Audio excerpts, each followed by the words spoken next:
Becca, we'd like to come to you next. And I know you and I have had some really interesting conversations about how you've been thinking about design differently after the last 12 months and some of the really remarkable things you've been experimenting with, particularly in your new role at Instagram. So I'd like to pass it off to you to ask you that same question in terms of how have you thought about doing or designing differently based on this moment that we're in?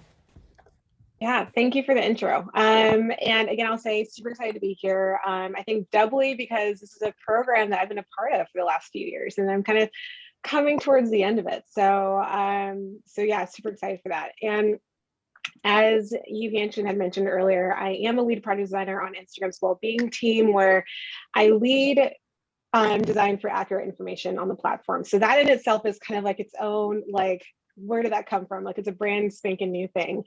And with that, we're essentially just trying to like both fight the spread of misinformation and also provide a space for actual factual content.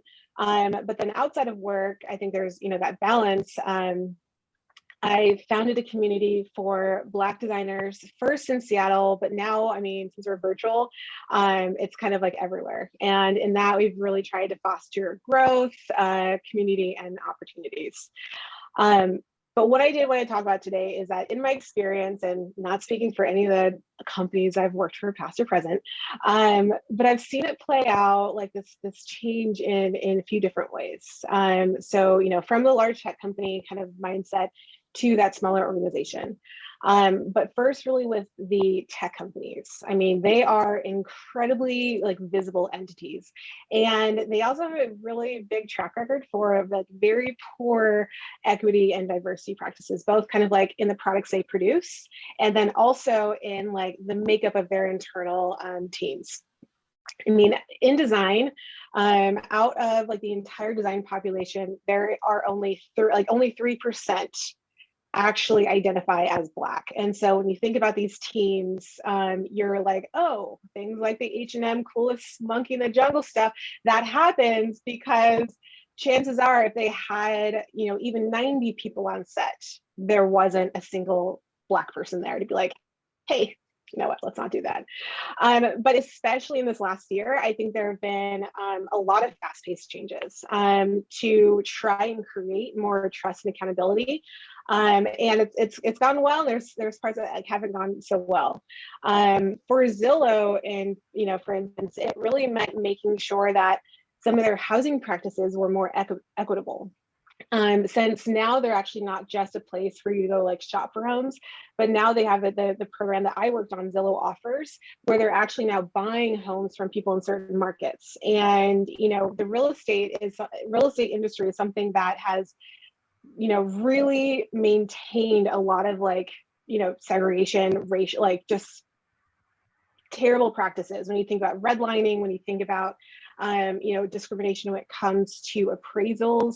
And so for that team, it was like, hey, how are we safeguarding against discrimination when it comes to home appraisals? How are we making sure that the offers we're sending to people are actually fair and is not changing based on the color of someone's skin or the name that they come into, if it's one or the other.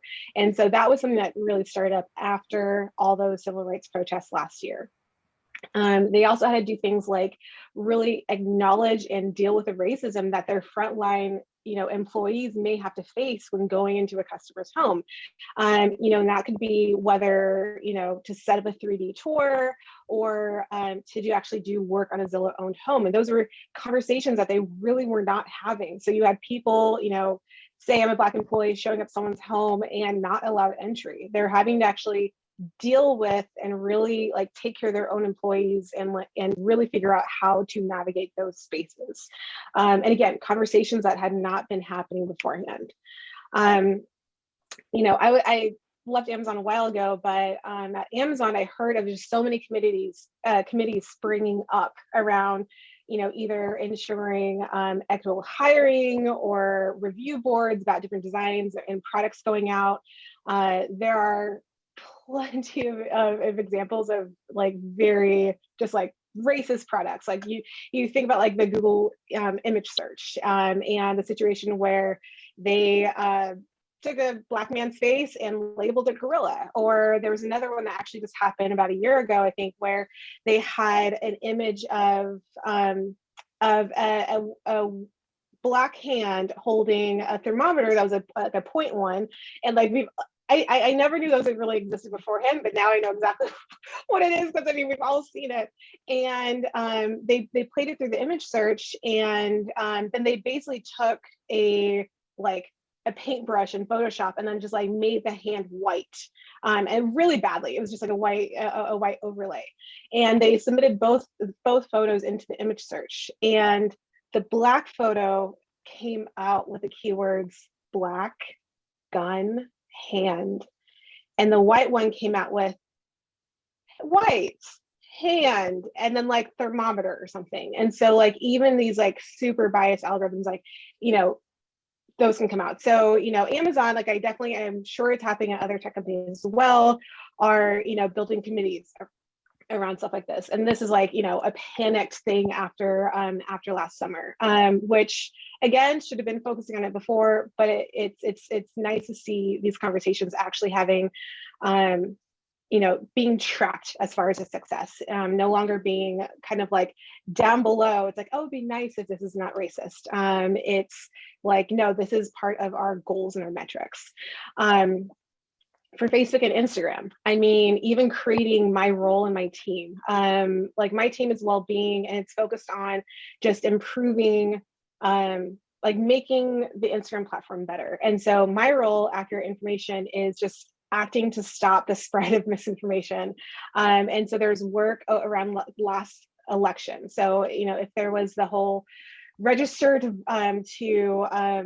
you know, register to vote type stuff, that was like the role that I was doing. And now with the COVID vaccine, there's things like the COVID Information Center on Instagram that we launched actually just a few days ago, to labels on all the posts talking about COVID. So we can say, hey, you know what, no matter what someone's saying, like to get more information, like you can go to this site.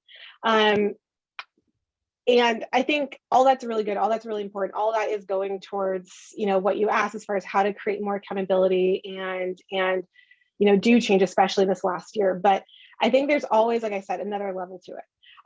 And so these companies all rush to make these racial justice and equity items a priority. But then also, like, you know, you have to look at what's happening internally.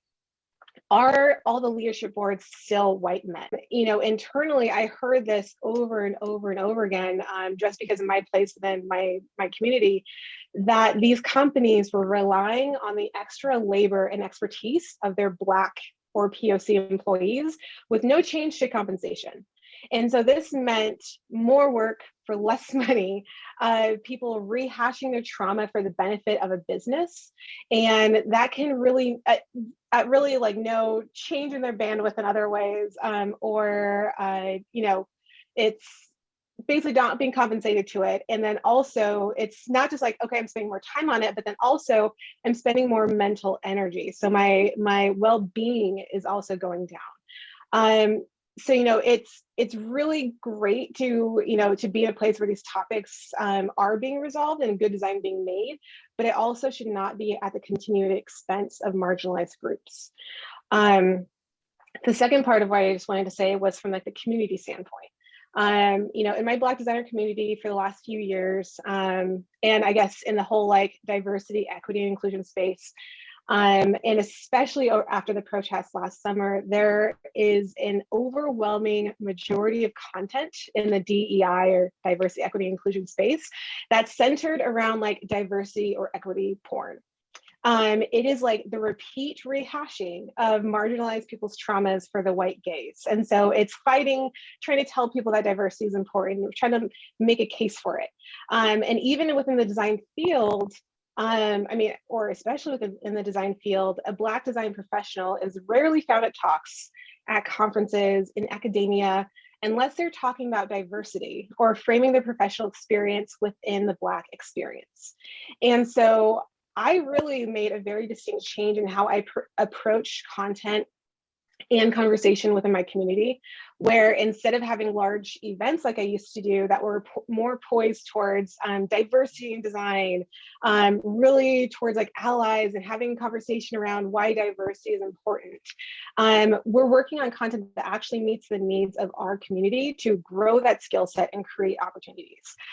Because like, not all Black designers need to or should be an expert on the state of Black design.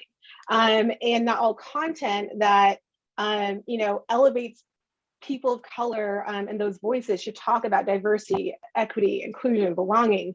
And so one project that I'm actually gearing up for right now, that's not live yet, but you can always follow like an Instagram that hasn't a post yet, is something called Designing While Black.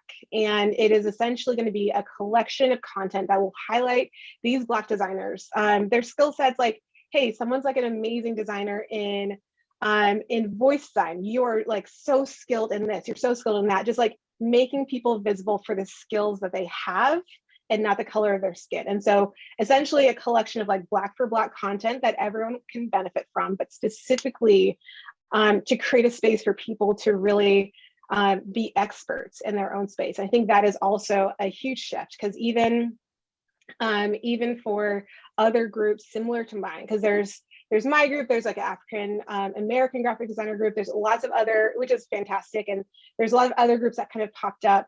I've gone to those talks, gone to the conferences, and honestly, it's still been about proving out why diversity is important versus making the case for making the case that you can be experts in your own right. And that's kind of how I've seen a lot of that shift in the last year. Thank you, Bekah. We really appreciate it. And exactly, the conversation is about that, right? Kind of making sense of what's emerging and what's evolving. So thank you for capturing that so thoughtfully about this evolution of reactions and evolution of kind of creating structures of accountability, and then also finding platforms that really speak to the communities that are impacted, as opposed to making them more accountable for the type of work that others have to do. So thank you for your work and your thinking.